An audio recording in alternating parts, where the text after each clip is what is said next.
Spice jet ने एक नया फैसला लिया है। 80 पायलट्स को वो छुट्टी पे भेज रही है, उनको 3 महीने के लिए छुट्टी पे भेज रही है और उनके लिए कोई भी पेमेंट ये नहीं करने वाली है। ऐसा क्या हो गया स्पाइस जेट के साथ में कि ऐसा एक्शन इसे लेना पड़ रहा है?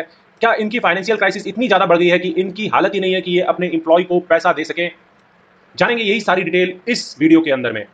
2015 में स्पाइस जेट के पास सिर्फ 34 एयरप्लेन थे, 34 एयरप्लेन थे और उसकी संख्या बढ़ाकर 2021 में इन्होंने 94 तक पहुंचा दी।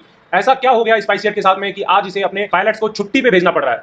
इसको सिंपल लैंग्वेज में समझाने के लिए मैं बता रहा हूं कि 3 तरह की एयरक्राफ्ट थी इनके पास में। एक थी बोइंग बी 737, दूसरी थी बोइंग बी 737 मैक्स और तीसरी थी बोम्बार्डियर Q4000। तो अब इनके पास जो प्रॉब्लम आई ना, वो कहां से शुरू हुई? तो ये बोइंग बी 737 मैक्स जो थी ना, उसके इंसिडेंट्स होने लगे। इनके पास 13 ऐसे एयरक्राफ्ट थे बोइंग बी 737 के, तो इनमें इंसिडेंट्स होना शुरू हुआ। इंटरनेशनली इन पे बैन कर दिया गया और इनकी जो 13 एयरक्राफ्ट थे ना, उनको ग्राउंड कर दिया गया। मतलब वो उड़ान नहीं भर सकती क्योंकि इसमें कुछ खामियां देखी गई थी। और इसके चलते स्पाइस जेट ने जो बोइंग पे ना लगभग 1200 करोड़ रुपए का दावा भी किया है। और ये मार्च 2019 से ये काम हुआ है। मार्च 2019 से ये ग्राउंडिंग होनी शुरू हो गई। अब इससे प्रॉब्लम क्या आई मालूम है?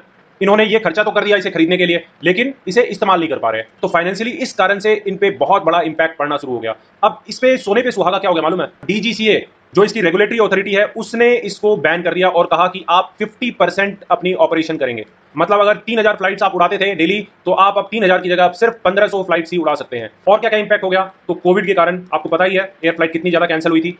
कोविड के कारण बहुत बड़ा इंपैक्ट पड़ा। इंटरनेशनल फ्लाइट्स इसकी कैंसिल होने लगी। आपको अगर मालूम नहीं हो तो मैं बता देता हूं कि कार्गो में सबसे नंबर 1 स्पाइस जेट ही थी, लेकिन अब इस पे बहुत ज्यादा इंपैक्ट पड़ गया है। इसका जो रेवेन्यू है ना, टोटल रेवेन्यू, उसमें 79% रेवेन्यू इसका पैसेंजर को ढोने से आता है और 21% रेवेन्यू इसका कार्गो ऑपरेशन से आता है। डीजीसीए की अगर माने तो इनके पास अपने जो सप्लायर है ना, उनको पैसा देने के लिए पैसे नहीं है। स्पेयर्स पार्ट जो होते हैं ना, मान लीजिए कुछ खराब हो जाती है फ्लाइट के अंदर में, कुछ मीटर वीटर काम नहीं करते, तो वो सब भी लगाने के इनके पास पैसे नहीं थे और अपने वेंडर्स को पेमेंट नहीं कर पा रहे हैं। एक फ्लाइट इनकी चाइना जा रही थी और चाइना नहीं जा पाई। क्यों? क्योंकि उसको कलकत्ता वापस आना पड़ा। क्यों आना पड़ा वापस? क्योंकि वेदर रडार जो होता है ना, वो काम नहीं कर रहा था। और उसी दिन क्या हुआ, दिल्ली से दुबई जाने वाली फ्लाइट में भी डाइवर्ट किया गया कराची में, पाकिस्तान में उसे उतारा गया क्योंकि मल फंक्शनिंग ऑफ फ्यूल इंडिकेटर काम नहीं कर रहा था। ये छोटे छोटे जो डिवाइस है ना, वो कितना बड़ा हार्म कर सकते हैं कंपनी की रेपुटेशन को, तो वो आपको समझ में आ रहा होगा।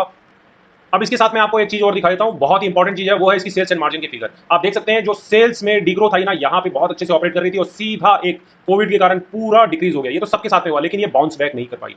विवेक बिंद्रा जी बोलते हैं ना बाउंस बैक, तो ये बाउंस बैक नहीं हो पाया इसमें। ये अपने प्री कोविड लेवल तक ऑपरेट नहीं कर पा रही है। और सबसे बड़ी चीज क्या है, इसकी नेट प्रॉफिट मार्जिन नेगेटिव में काम कर रही थी। कितने दिनों तक ये नेगेटिव में काम कर रही है? अभी 3-4% के आसपास इसकी नेट प्रॉफिट मार्जिन है, जो कभी 16-17% के आसपास भी पहुंच चुकी थी। कभी इस शेयर का दाम 160 के आसपास चलता था और आज इसका दाम 43 के आसपास पहुंच चुका है। ये सब सिर्फ फाइनेंशियल्स के कारण है। क्या ये कहा जा सकता है कि ये एक तरह की साजिश है? ये कहना बहुत मुश्किल है कि ये साजिश के तहत हो रहा है या फिर नई नई एयरलाइंस को नई नई एंट्री देने के लिए, जैसे आकाशा नहीं आ चुकी है अभी, एयर इंडिया को अभी टाटा ने टेक ओवर कर दिया, तो ये एक सुर्खियों से भरा हुआ फील्ड है अभी। एक और इम्पॉर्टेंट फैक्ट बता देता हूँ। और आपको बता देता हूँ, फॉर्म 16, अगर आप सैलरीड पर्सन है तो आपको फॉर्म 16 के बारे में पता होगा। फॉर्म 16 इन्होंने नहीं दिया है। किनको नहीं दिया है? अपने इंप्लॉय को नहीं दिया लास्ट फाइनेंशियल ईयर का। भैया वो रिटर्न कैसे लगाएंगे, ये तो बता दो। तो ये सारी प्रॉब्लम है स्पाइस जेट के साथ में। आशा करता हूँ दी गई जानकारी आप लोगों को पसंद आई होगी।